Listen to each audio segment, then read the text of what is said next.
All right, just going to give you a little outside source looking in here. The Steelers announced a couple of days ago that they are going, and unsurprisingly, giving a contract extension to Mike Tomlin through 2027. So they're giving him a 3-year contract extension.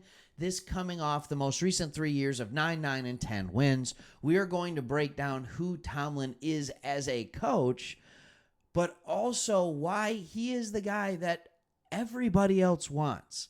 And I think there's a big difference between him and some of the other titans of the coaching industry that we are really forgetting about. And I think we tend to forget just how good Mike Tomlin really is.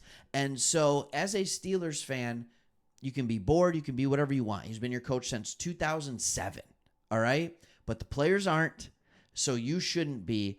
And you're getting a coach that people desperately want. All right, so let's talk about that. If you're new to this channel, this is Sports Talk Extra. We love talking NFL. We started with a channel called Sports Talk Detroit. We're Lions fans, but we love the NFL so much that we're like, you know what? We need to do more videos. So that's exactly what we did. We started making more videos. We started this channel, and we have had an absolute blast doing it. So if you like the NFL, if you like the Steelers, maybe hit that subscribe button. See what else we got out there and available. Maybe check it out as well. So first, let's go ahead and see how Twitter reacted to Mike Tomlin. All right. And it's a lot of positive news, but haters are going to hate. People who love him are going to love him. All right. So as you go through it real quick, you have people, that's my head coach. All right. 3-year contract extension.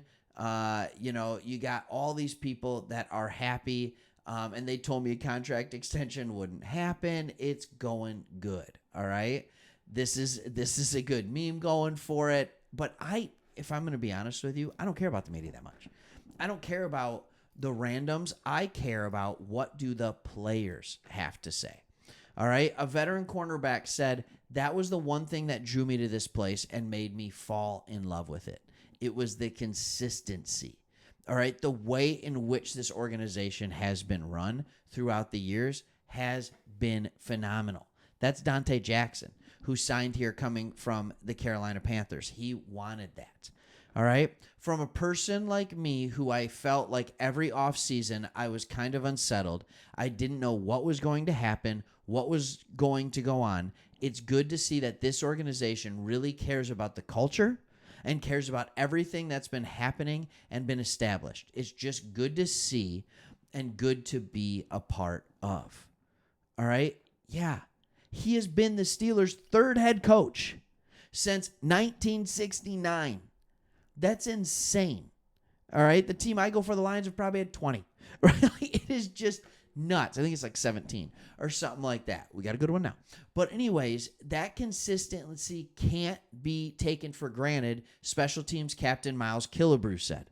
It provides us a sense of comfort knowing that that is in place. That consistency is key, I think, for everybody to know what to expect going into fall and how to prepare. This is good. Pat Freiermuth, I'm happy for him. He's the best coach I've ever played for, he said. And I think a lot of guys in the locker room will say the same thing. We wouldn't be able to win games that we've won without him. He's a great leader of men. I can't say enough good things about him. It's definitely earned. Tomlin's like this smartest guy in the room type of person, right? He's the smartest guy in the room, and I'm just going to put up a stat that you're going to know, all right? You're going to know as a Steelers fan, and I'll try and zoom in a little bit for you here, all right? And you're going to find out that a guy coaching from age 35 to 51 has never had a losing season. Now, he's had a couple of 8-win seasons in there. There's injuries, Roethlisberger, things like that. But never had a losing season. He's a Super Bowl champ, okay, and an AFC champ, all right? Super Bowl, AFC. I get it. That was a long time ago, all right? I get it. That was a long time ago. But it is hard to have sustained success in the NFL. All right, so you see what Tomlin was when he had a good quarterback. Consistent double-digit win seasons. All right, 10, 12. I get it, 9, 12, 12. Some injuries, things like that happened in here. 11, 10, 11, 13. And then Ben starts to get a little bit older.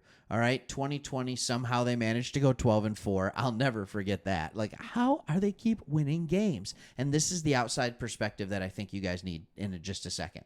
And then finding ways with Mitch Trubisky playing, with Kenny Pickett, all right, with whoever. I mean, just throw a lukewarm body in there at quarterback, and you're still 9-7, 9-8, 10-7. It's out of this world. It makes no sense. And what you have to understand, I hope, as a Steelers fan, and then I got a fun Steelers story for you to end this video. But as a Steelers fan, I hope you realize that from the outside looking in, people look at your team, they look at the roster, and they say that should not be a playoff roster, right? Like, all right, this is the year another team overtakes them. This is the year they don't make the playoffs. This is finally the year under Tomlin that they don't go 500, right? This is it. Definitely the 9-8 year in 2022. It's like, no way that's a winning franchise this year. No way. And that every stinking year you do it. I'm just glad you're in the AFC and not in the NFC with my Detroit Lions. All right? But every stinking year you do it. All right? And you make the playoffs, and I understand you haven't won a playoff game since 2016. Like, I get that. I get that. But with an old, aging quarterback and then a non-quarterback, you have made the playoffs 4 times in 7 years. It is rare for teams to do that. And this year, you now have what could be a quarterback this year in Russell Wilson, at least better than what you had. All right. And what if you have the quarterback of the future in Justin Fields? I don't know. What if you do? All right. So here's a story for you. I had Lions season tickets the year after the Detroit Lions go 0-16. Don't worry. It's a Steelers story. All right. And we play the Pittsburgh Steelers. And I am at Ford Field. And Ford Field holds about 65 to 67,000 people. And no joke, about 40,000 people in that stadium against the Steelers were Steelers fans. You outnumbered us 4-3. Like, that's just the way it was. Almost 2-1, it felt like at times. You came from Pittsburgh. You outnumbered us in that game. It was later in the year, but the Lions were winning.